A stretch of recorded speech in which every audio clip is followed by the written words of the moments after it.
So family, this story comes from Washington State. The former Seattle police chief, whose name is Jim Pugel, is going to be a key witness against the Auburn police officer in Washington State who is currently on trial. And so Jim Pugel will be taking the stand against the Auburn police officer whose name is Jeffrey Nelson. And Pugel says that Nelson engaged in excessive force and would also escalate minor incidents into violent confrontations, and that this officer was the one who started those violent confrontations.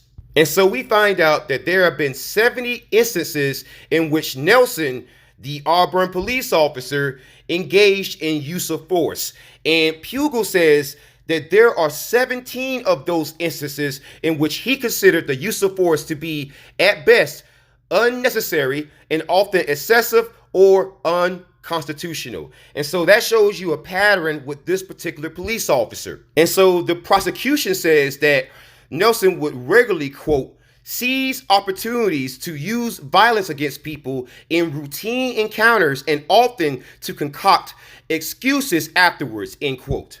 And if you don't remember Nelson, this was the Auburn police officer who was charged back in 2020 because Jesse Saray lost his life. He is no longer with us because of this police officer. And now you're seeing this officer has a pattern of abusing citizens. And my question is, why was this officer ever hired as a police officer in Auburn if in Seattle, you're seeing the former Seattle police chief say, hey, we could not trust him there.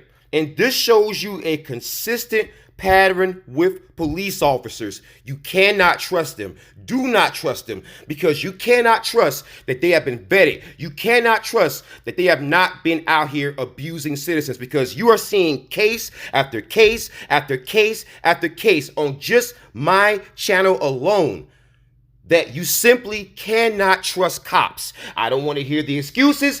There is no excuse for this. Zero excuses.